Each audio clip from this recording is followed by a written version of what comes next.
Good evening. Tonight we will be doing a collaboration with 10 narrators, including myself. This is my way of trying to give back to some of those who did help me when I first started not so long ago. So if you enjoy their work, please do go in the description, find their links and maybe subscribe. Thank you. So, without further ado.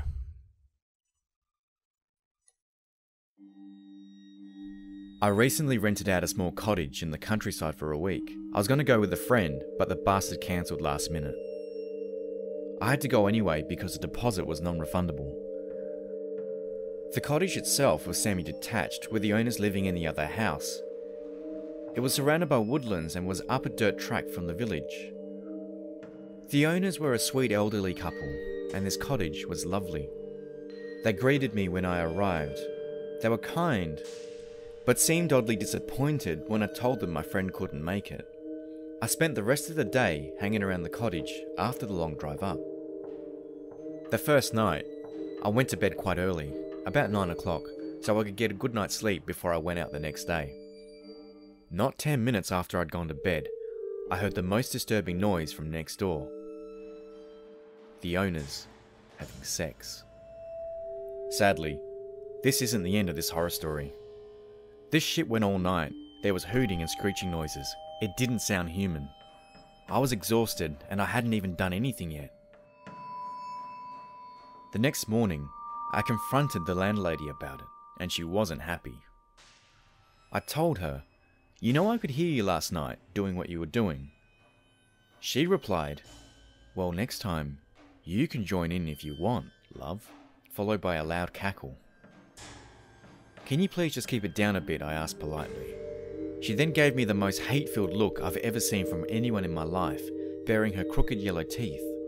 She didn't say anything. She didn't even blink.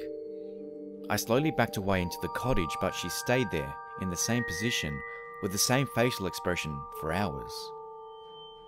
At first, I assumed she was just having a moment. Old people do, right?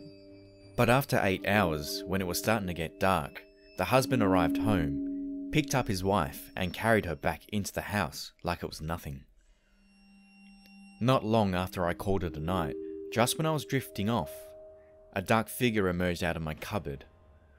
I assumed I was just seeing things until I sat down on my bed and revealed itself to be the landlord. I couldn't believe what I was seeing. I couldn't utter a word. He began rubbing my thigh while looking down at me with a large grin stretched from ear to ear. "You upset my darling wife," he said. I was still speechless, unable to move. "She's very sensitive at the moment, but don't worry, the mating season is over now, and you can have a decent night's sleep." He got up, bent over me, and kissed me on the forehead, as if I was his child. "Sweet dreams," he softly spoke, as he walked back into the cupboard. I was paralyzed by fear, staring into nothing all night, until the sun rose. When daylight finally arrived, I summed up what courage was left in me to check the cupboard. I opened it, and of course, there was no one in there. It was clear that there was a door connecting the two cottages. It was either I leave and never look back, or I go and check out their cottage and find out what the fuck has been going on. I waited until I was sure the owners were gone, and when I hesitantly pushed open the door, to my surprise, the house seemed perfectly normal. I explored the whole cottage apart from the basement, which was locked. I was disappointed but relieved at the same time, and decided it was probably time to leave and never come back. That was until the front door opened. I scrambled behind the couch and watched as the landlord carried his wife, who seemed distressed and was panting heavily, and placed her on the floor. The woman lay still on the floor until a hand burst out of her mouth. A humanoid creature, slightly smaller than the average man, crawled out of her skin. I don't know how to explain it exactly. I couldn't believe what I was seeing, but it was scrawny and sopping wet, with hairless, light grey skin and vacant eyes. I was revolted and bewildered, but that was nothing compared to how I felt when this creature proceeded to give birth. It shrieked as the baby creature fell out of it. The landlord picked it up, walked to the basement door, unlocked it, and took the creature down.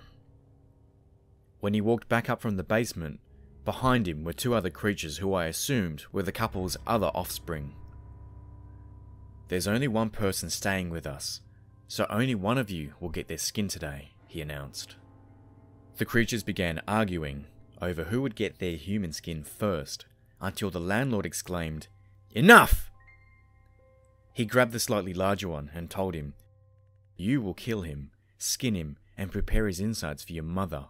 She will need a feast tonight." The landlord and his son entered into my cottage as the landlady and the other creature disappeared into the basement.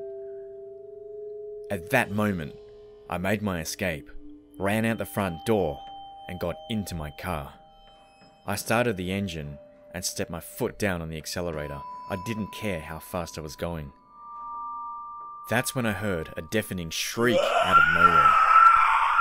I looked in my rearview mirror to see the landlord standing dead still, watching my car as it pulled out. I made it out alive. The real Scream Queen.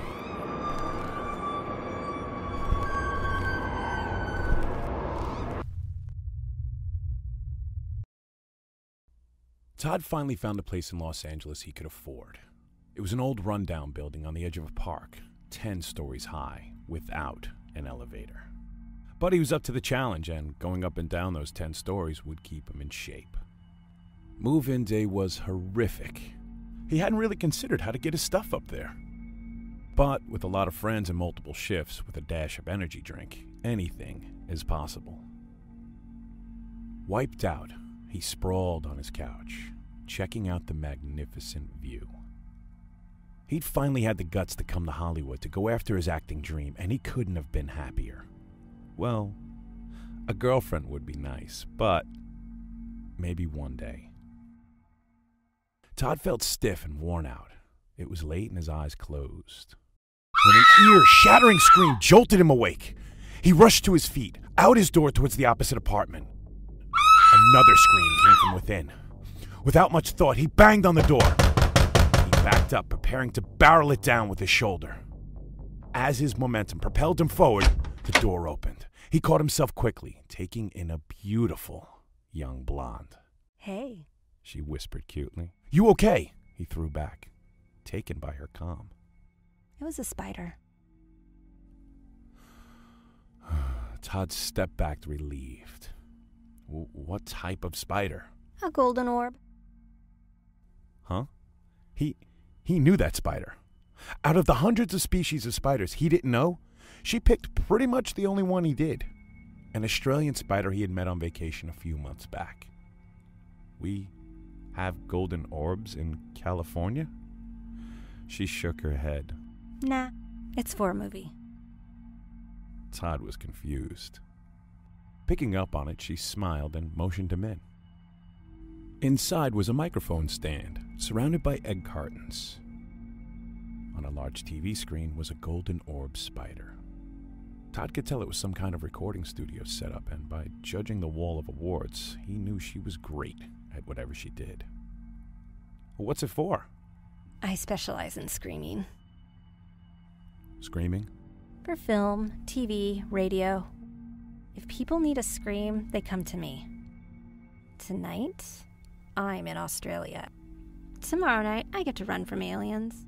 She could tell he was genuinely interested, so she gave him the rundown. Every scream has a nuance. Every scream has to fit just right, or it won't feel real. That night, they talked into the early hours of the morning. He was drawn to her every word, and when it came time to say goodnight, he left reluctantly. He woke up at 2 in the afternoon.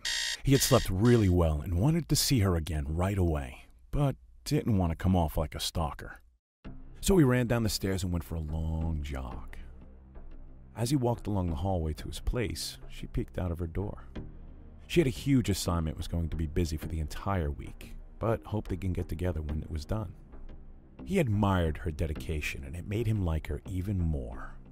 That week, he went about his life outside of the building, but every night, after climbing up those 10 stories and catching his breath, he sat in his room listening to her scream. He began to really understand those nuances. On Saturday night, Todd's friends came over. As they sat there, her screaming started again. His friends were noticeably alarmed. As they rushed to their feet, Todd couldn't help but to chuckle. After stopping them, he told them all about her, that she was a scream queen. They could tell how keen on her he was. With a finger to his lips, he asked for silence. She screamed again. That, he said, is her running from a vicious killer. And that is her desperately calling for help. And that is her last breath, knowing help isn't coming. Todd smiled, confident he knew her nuances. His friends left in the early hours of the morning and he crashed.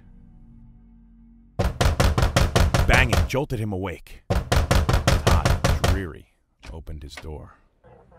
2 police officers stood there. Behind them, Todd saw others in the apartment across the hall analyzing streaks of blood. Sir, do you know your neighbor? He nodded. Did you hear her screaming last night? He nodded again. And you didn't think to call anyone? He later found out she died viciously. She had been chased to her door where she desperately cried for help. If only Todd had realized.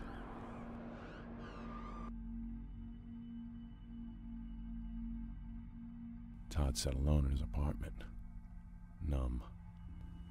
There was only one thing he wanted to do now. Scream.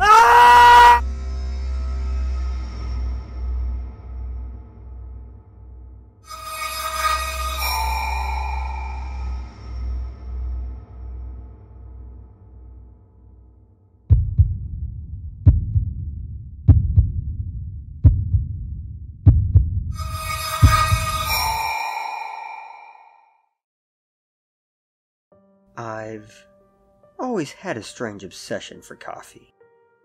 I'm not sure why, but I think it's the warm feeling of the hot liquid going down my throat and into my stomach. I think it's the fact that it warms me to the bone. Moving on, however.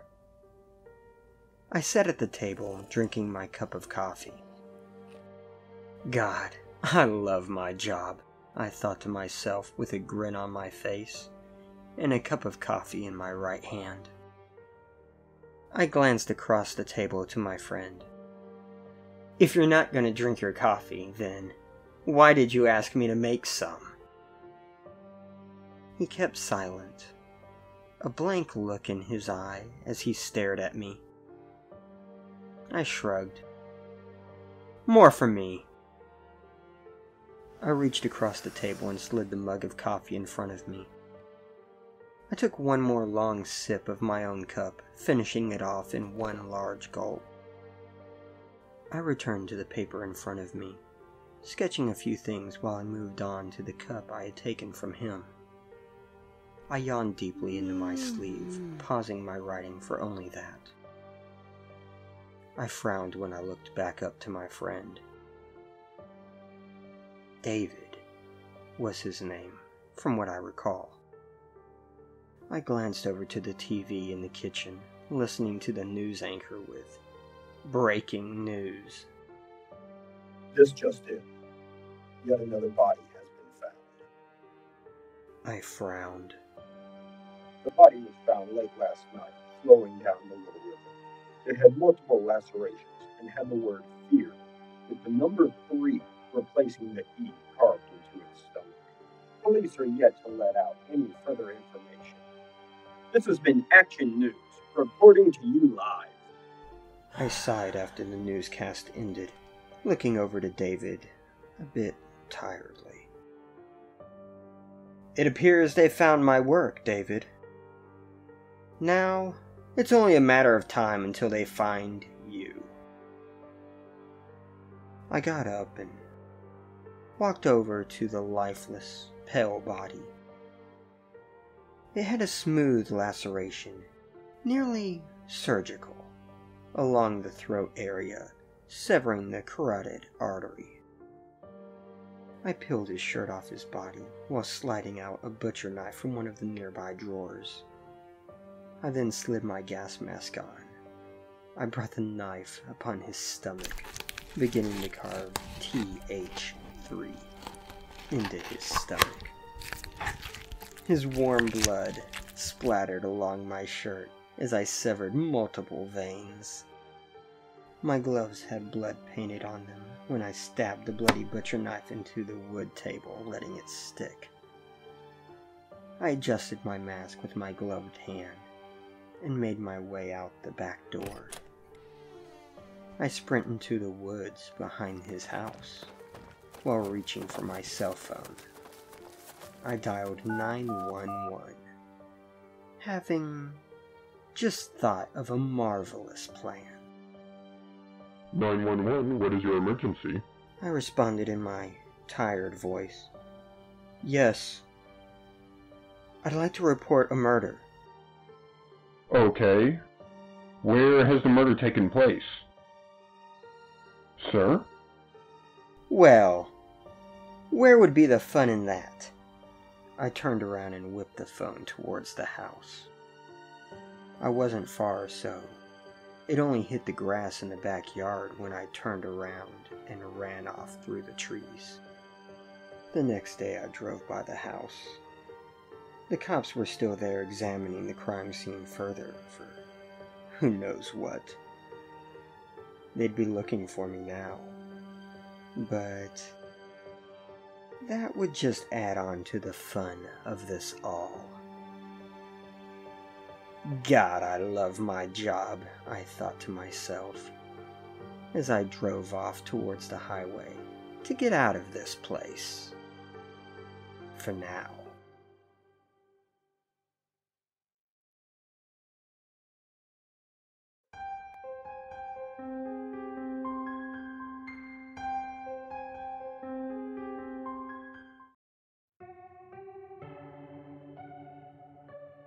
So, I've only been to Disney World twice in my life.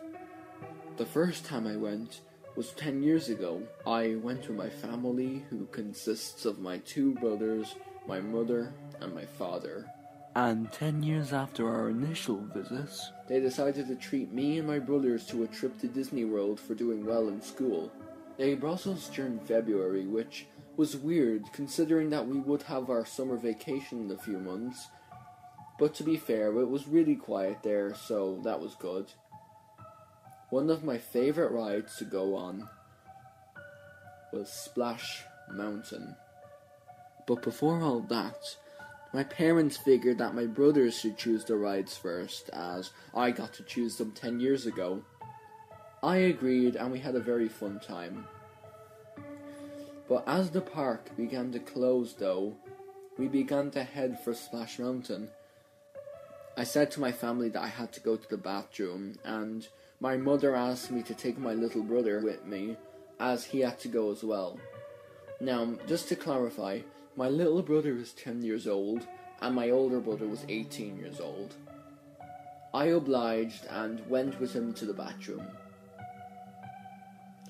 When we returned, no one was there. It was just like a ghost park. My brother asked where our family was, and just as I was about to talk, we saw lights on in Splash Mountain. I decided that maybe our family was waiting inside for us. Me and my brother walked in to find nothing. No family, no Disney security guards, nothing. I was about to leave when my brother said he wanted to go on the ride. I wanted to say no, but I couldn't think of any reason to. Looking back on this now, I really wish I had just gotten the hell out of there. But of course, I had no way of knowing what would happen on that ride. We boarded the boat and my brother seemed really excited. I would be too if it weren't for the fact that our family couldn't find us and we couldn't find them. I mentioned this to my brother, and he told me to just make the most of the ride, as it'll be the last time we'll be coming down here for a while. I realised he was right and just tried to enjoy the ride. The first odd thing about this ride was the animatronics. Now, these animatronics are from the film Son of the South, and they try to entertain you throughout the ride. However, I noticed that the white bird's eyes were fixated on me and my brother. I didn't mention this to him as I didn't want to creep him out, but when I looked back, they were still staring intently at us. Then we passed Bear Fox and Bear Bear, but they weren't the same. Bear Bear had a truly horrifying look on his face and had a sharp axe. Bear Fox had really sharp teeth and had a truly hate-filled look about him. They spoke, but they were so quiet that I couldn't hear them properly. However, I could make out one word.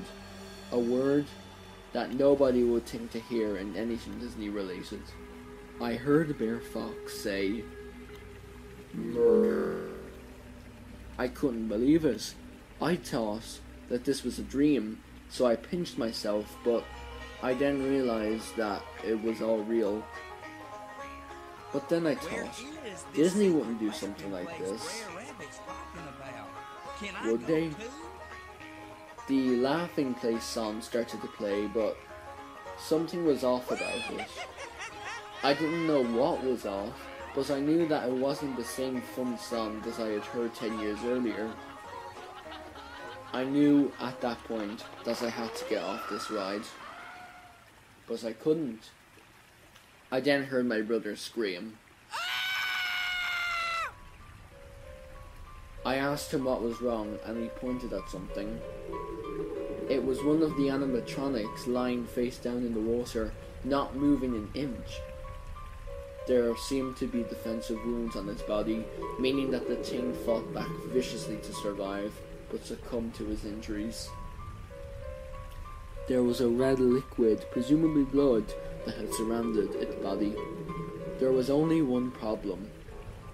I didn't recognize this animatronic from Son of the South, or any Disney movie to be exact.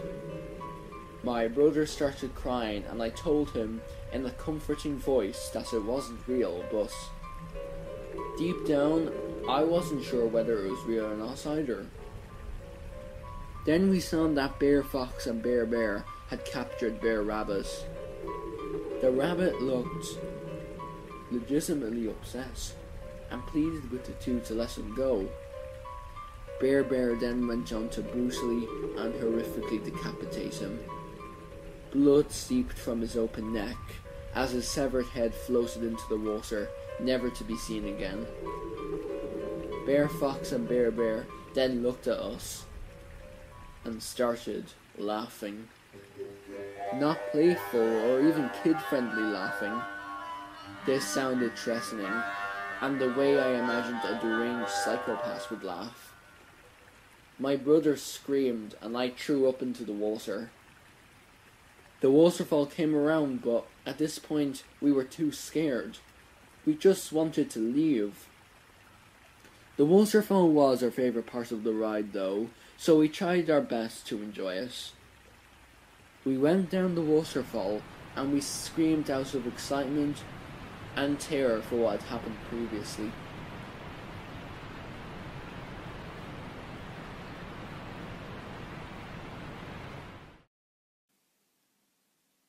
When we dropped down to the bottom of the hill outside, I said, "Did you enjoy the waterfall, brother?" No answer. James? Nothing. I looked left to see that my brother wasn't on the boat anymore. I was hysterical. As I passed by more animatronics, I screamed at the top of my voice that my brother was missing, and I didn't know where he was. I didn't get any sort of response, but I swear I could hear one of the animatronics quietly saying, "Good." The rest of the ride was a blur. and I spent the rest of it crying and screaming for James.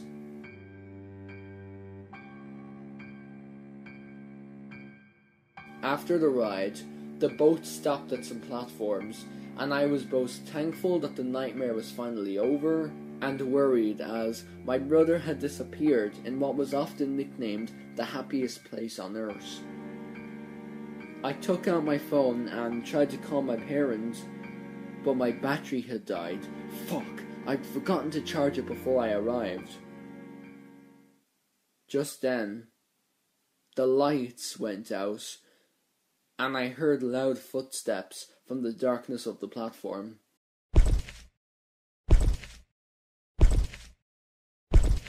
It kept walking until it reached the edge of the platform.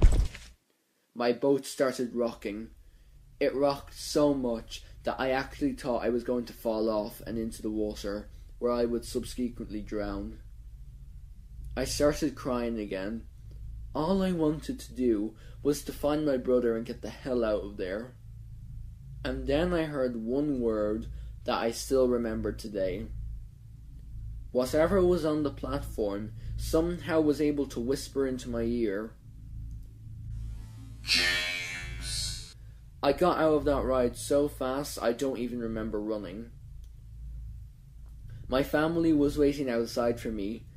I was stuttering like crazy, telling them about all the scary shit that I had seen on Splash Mountain. When I eventually told my parents that my brother James was missing, the look on my mother's face was one of pure sadness and heartbreak. At that moment, I wanted to die. I couldn't believe that my brother, my own brother, was missing, and it was completely my fault. The police were called, and around an hour later, they somberly informed us that my brother was found dead in the water. He was at the very bottom of the sea. My mother burst into tears then and there, while me, my father, and my older brother quietly cried to ourselves. At first, I'd figured that my brother had just drowned, but the autopsy revealed something interesting. My brother had actually died from extreme head injuries, not from the water. I still, to this day, cannot explain that. Life hasn't been the same since. My mother and father don't speak to me anymore. My older brother turns erratic when he's in the same room as I am. James's funeral was really sad. Lots of mourners came and paid respects to him. I often think about the figure that I heard on the platform and what its intentions were. I also think a lot about what me and James saw in the water that night, and how James met an eerily similar fate, besides the blood obviously. Maybe that thing that we saw lying face down in the water that night wasn't really an animatronic.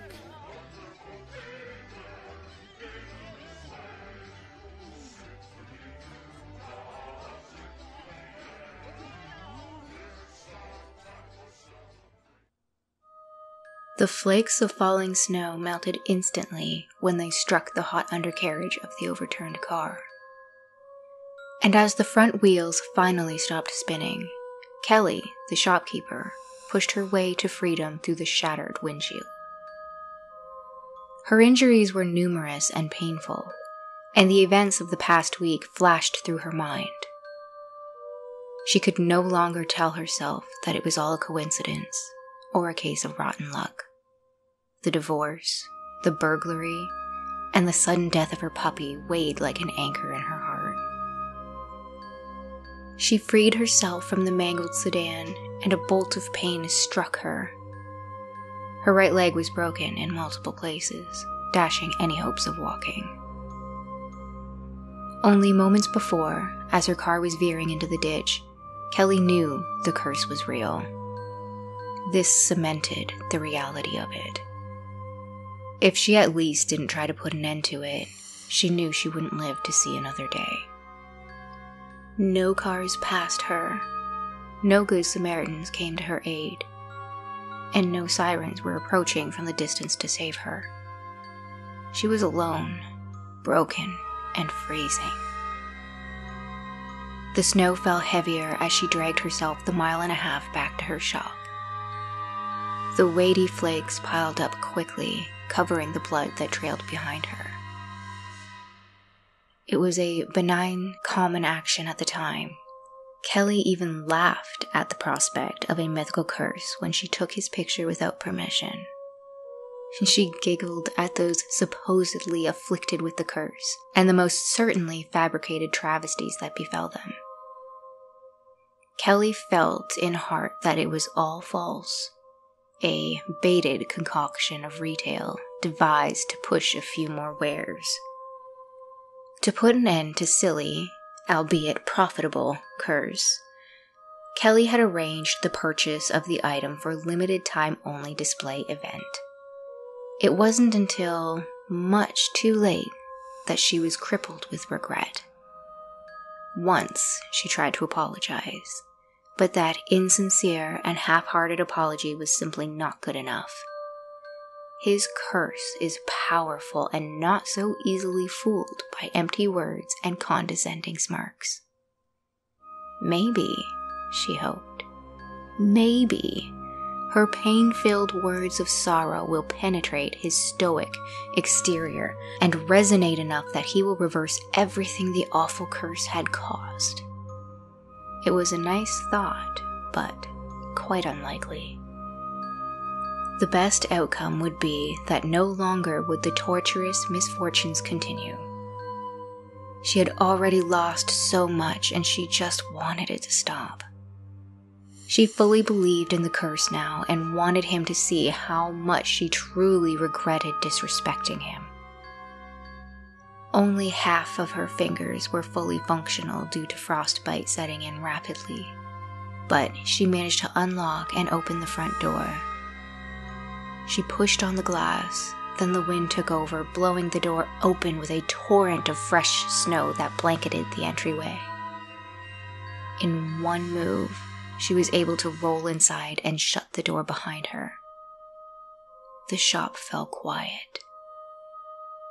In the shadows against the far wall, she saw him, sitting in his chair and mocking her pain. Close was her redemption or her death. She was ready to accept either. Her skin paled due to blood loss and her muscles weak as she pawed at the carpet, dragging herself towards him. His menacing eyes only stared ahead as if he pretended not to notice her. She reached for his small foot, her words already begging. Robert the doll waited patiently for the apology he deserved.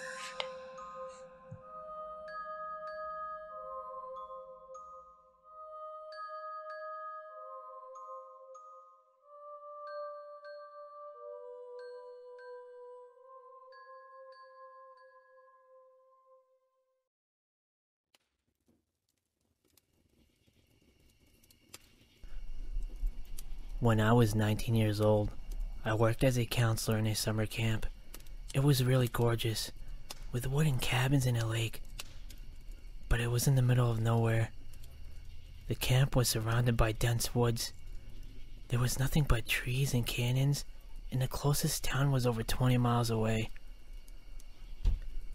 One night, when everyone had turned in and everyone was sleeping soundly, I was suddenly awoken in the middle of the night. It was one of those times where you wake up and you have the feeling that something is not quite right. My heart was racing for no apparent reason.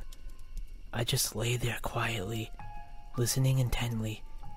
The whole cabin was wooden, with fly screens over the windows, so I could hear the sound of crickets and the breeze blowing through the trees. That's when I heard it. A very faint cry for help. It sounded like something was coming from the woods. It was the cry of a young girl lost somewhere out there. I quickly got out of bed and I woke up my roommate. He was the other counselor. I told him to listen. That's when we both heard it. We quickly got dressed, grabbed our flashlights, and hurried outside in the direction the sound was coming from.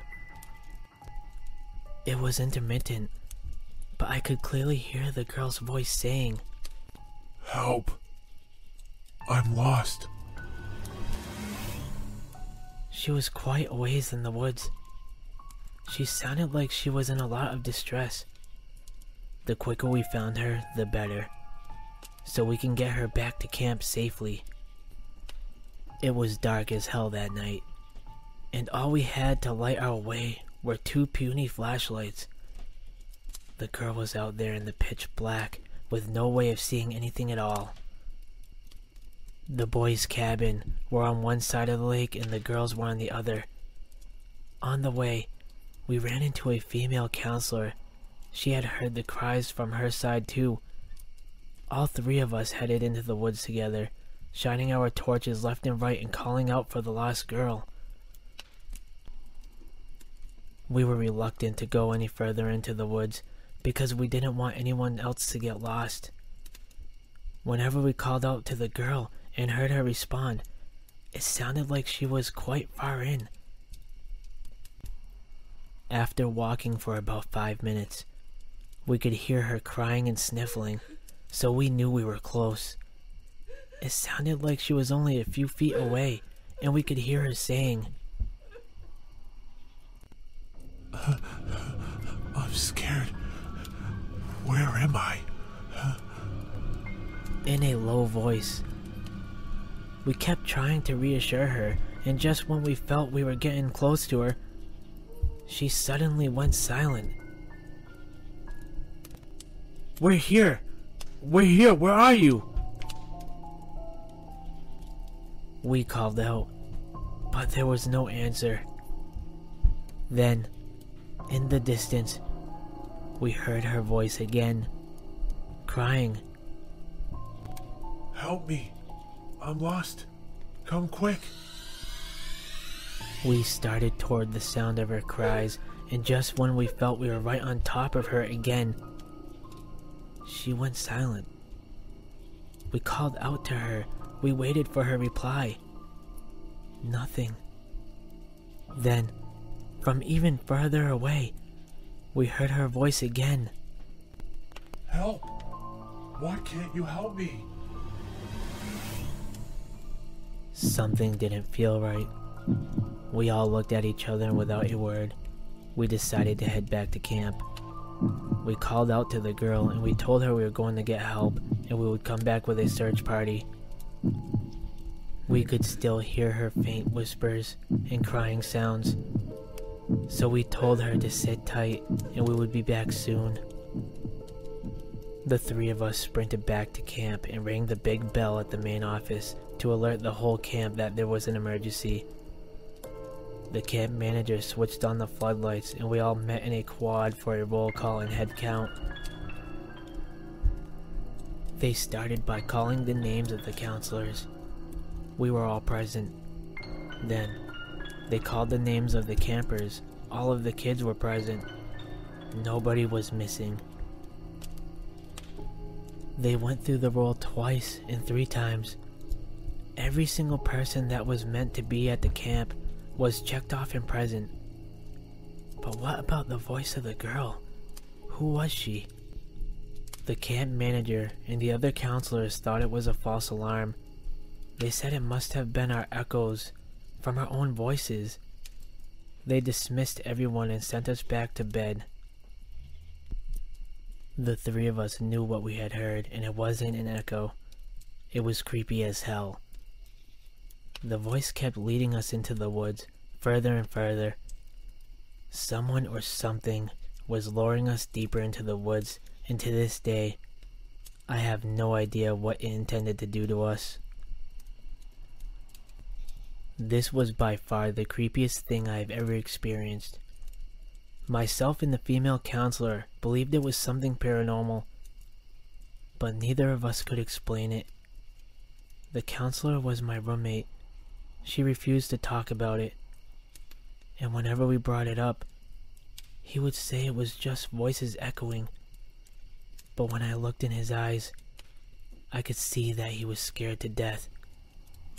He just wanted to convince himself it didn't happen. I'm in this room again. Everything feels familiar.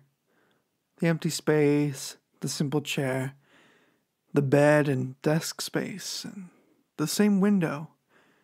The only question is, why am I here again? Silence. Was it something that I did wrong? What is my crime this time?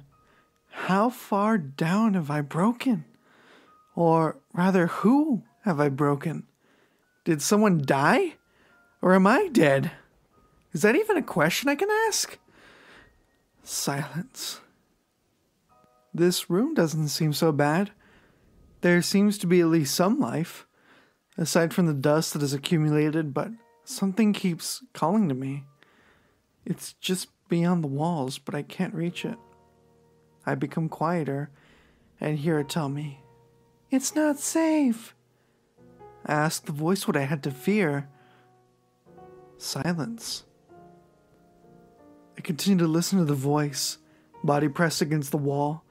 The voice continued speaking, almost as if it was a voice I recognized. "Be careful. Don't let them know. If they discover the truth, they'll throw you out. You'll become an outcast." Silence. I didn't know how to respond to this. Constant stream of warnings and worries, the voice beginning to grow louder and louder, the messages echoing all around me, and the walls beginning to decay. I wanted to hide under the bed, remove my head, anything to escape and find silence. The voice of reason was gone, and in its place was a far darker tone. I continued to hear murmurs all around me, slowly growing louder and louder, the speech growing less coherent and beginning to sound like babble. I tried to grasp for peace and longed for silence. The color of the walls began to fade away, from pristine white to decaying black.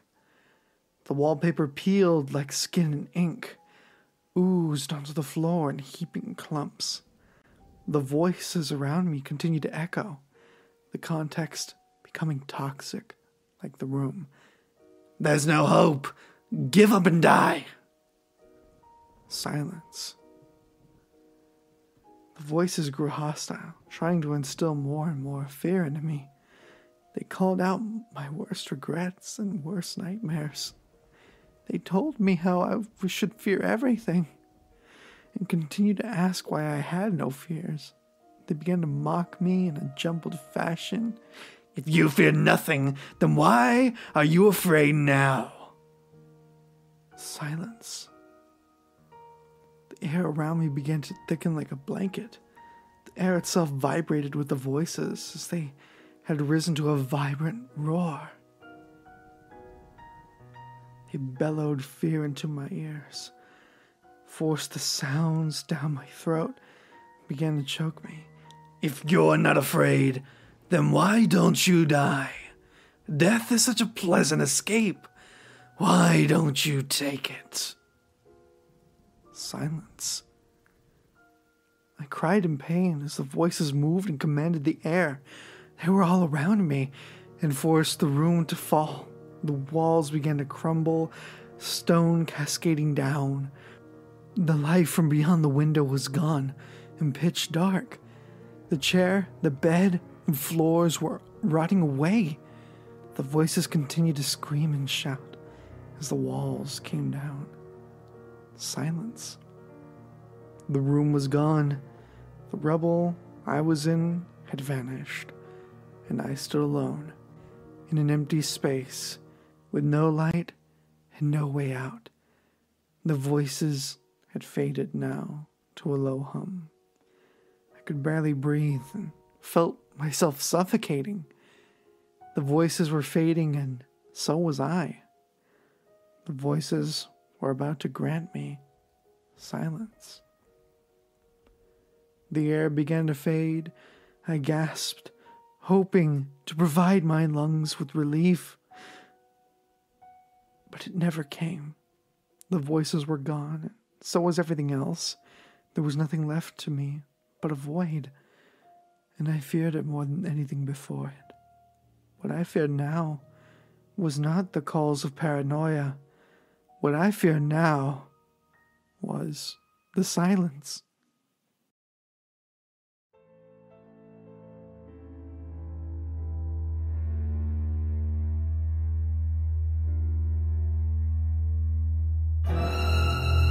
Last fall, I started college.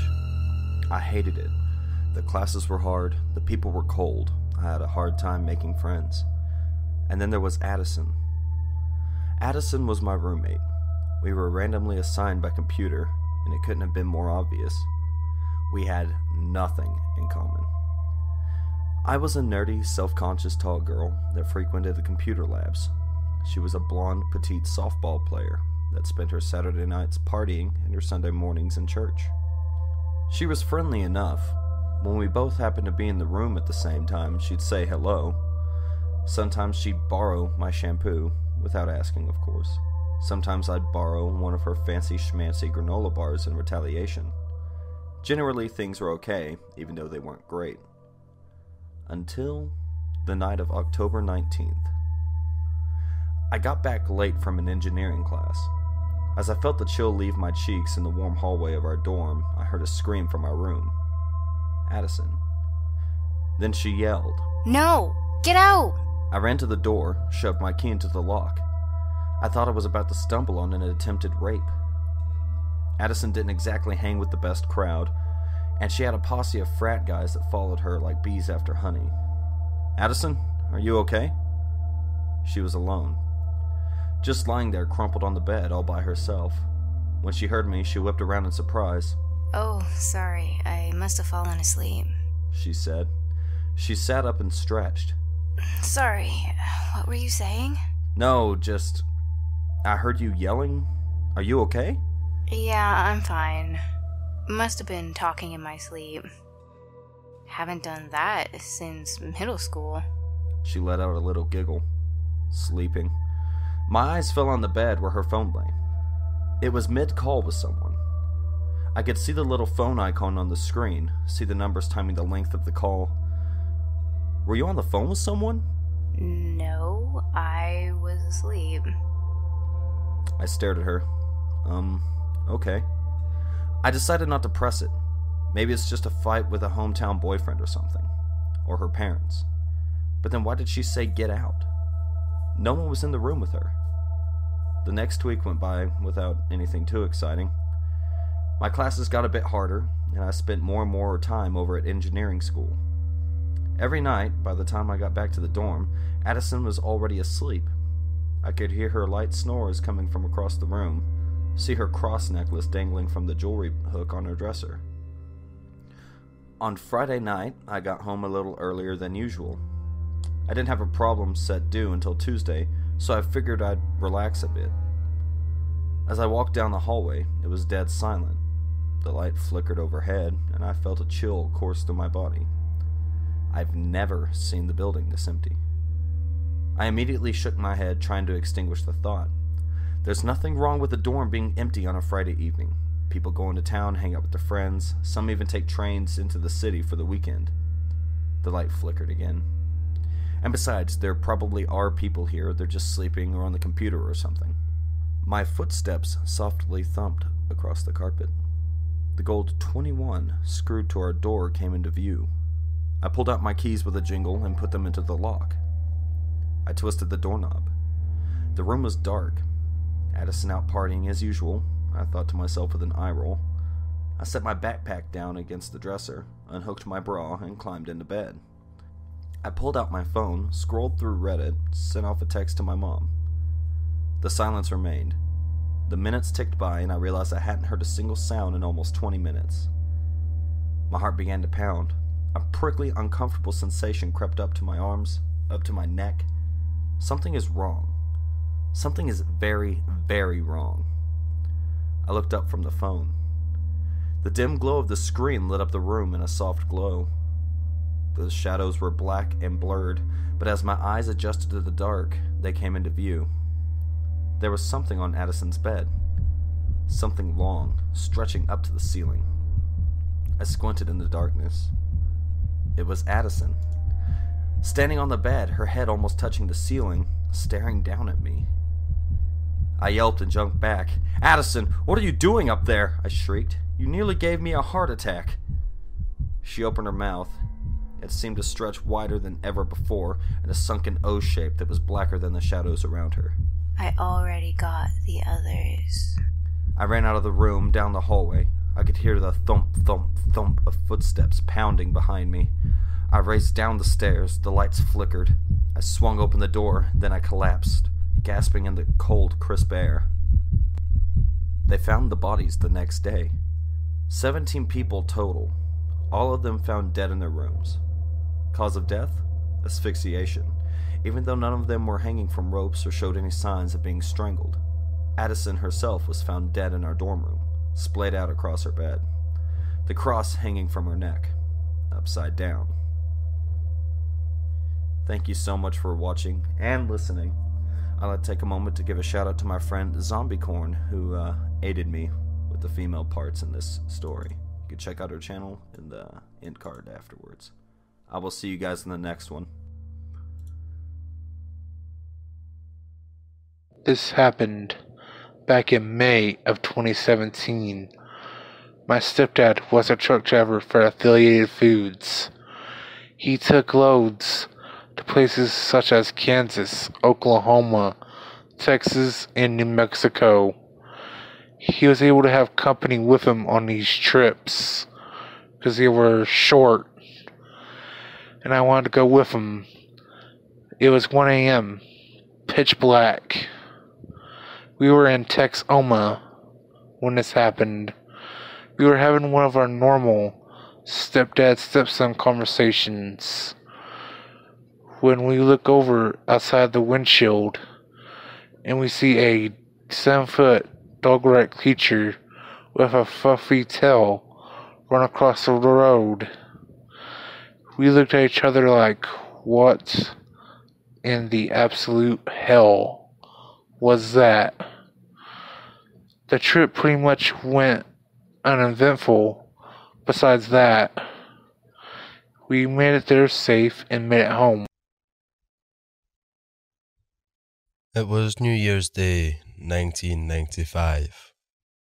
I was in the middle of my 3rd year of university, and a bunch of friends had come down to visit me and my roommate for the festivities.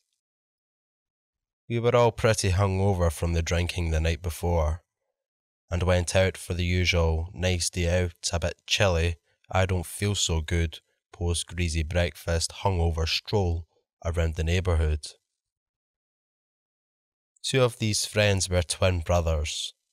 One of them we hung out with all the time. The other we just met for the first time. He was pretty normal the night before, joining in the fun, but on this day, we were all hanging around a local basketball court shooting hoops with an old basketball we'd found in the grass. And this twin brother kept following me around all over the place with the creepiest grin I'd ever seen in my life. He was staring right into the nether regions of my soul the whole time. I'd back away and join the group again, and he'd keep following me around. When we were walking back to the apartment, it was just me and him walking down the sidewalk behind the group. And he moved over in front of me, stared at me with that creepy look again, and fell down to his knees as if to worship me or something. I didn't know what to do. "Hey, buddy, you alright? We're heading back now, right?" And so on. He wouldn't say anything. He'd just be there on his knees, looking up at me with a clenched face and squint eyes, as if he were looking directly into the sun or something. Later that day, my roommate said he was tripping, so I thought nothing of it and moved on with my life. A few weeks later, we got a phone call from the twin brother we usually hung out with, and it turned out that this other twin brother went over to his aunt's place with a knife and stabbed her 14 times. She didn't die, but, still pretty bad. He had even called the police before going because he knew he was going to do it, but he couldn't stop himself from doing it because, the voices and so on.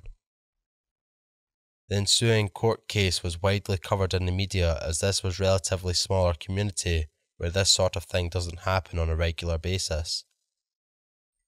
I was reading one of the articles, and one of the testimonies was that the twin brother was severely schizophrenic and was hearing voices in his head. He believed to his very bones that his aunt was the devil, and that he had been commanded by God to go and kill her. So, who was this God that told him to kill her? Well, as the newspaper article described, it was a guy in a group he hung out with on New Year's Day. It didn't take me long to realise that he was talking about me. This was 22 years ago. I know for a fact it was a mental illness, but just knowing that I had somehow commanded him to go kill his aunt stays with me to this day. Number 2. I once worked as a live-in staff member in a college dormitory. During the summer, we housed the few summer school students who remained on campus. One day, my office received a call from the concerned sibling that she had her family was unable to reach her brother who lived by himself in a room in the summer school floor. This wasn't unusual, as our office frequently dealt with students avoiding their family due to the frayed nerves or general social awkwardness.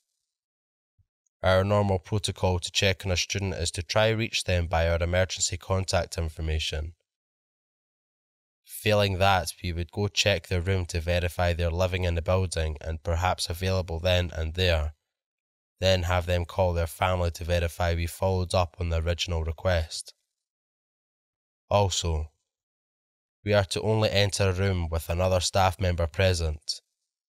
I failed to reach the student in his room and mobile phone, and was working short-staffed, so since I was on my own, I decided to pop up into his room and check on him. I arrived on his floor around 2 p.m, and the floor seemed deserted, as I had expected. I found his room number and immediately noticed the sound of a movie playing on a TV or a computer from behind the door. I knocked and announced that I was a staff member checking on his health and safety. There was no answer. I didn't think this was that remarkable. College students are notorious for leaving electronics running. I checked the floor showers and bathrooms and found them deserted. I returned to his door and knocked again, waiting about 20 seconds between each knock. No answer. This is when my instincts started to buzz. His family was concerned about his health and safety. Electronics were running. Summer school students and their idiosyncratic behaviour. Something wasn't right. I decided that for some sense of closure or sanity, I needed the immediate resolution of keying into the student's room, even though I was by myself and not technically supposed to do so. I knocked on the door one more time for good measure, again announced myself as a hall director, and I keyed into the room and my spider senses went off. The room appeared relatively vacant. The student appeared to be living out of a suitcase. The bedding was tussled like someone had been sleeping in it, and all the lights in the room were on. And as I suspected, there was an open laptop on a desk running on battery power playing The Matrix. I began to start rationalising to keep from feeling unsettled. Surely this student and I had crossed paths on my way to his room. I had never met him before, so I wouldn't recognise him otherwise. And perhaps he was just down in the lobby picking up delivery food for a late lunch. I turned to leave, planning to try and reach the student later that day. As I turned to leave, I noticed something else. The accordion closet doors, which are removed in most rooms due to disuse, particularly single rooms like this, were still in this room, and they were closed. I couldn't remember the last time I actually saw someone use those cranky, dysfunctional doors. Then my intuition spiked higher than ever. I realised I was alone in a room with a potentially suicidal student who may, in fact, have completed just that.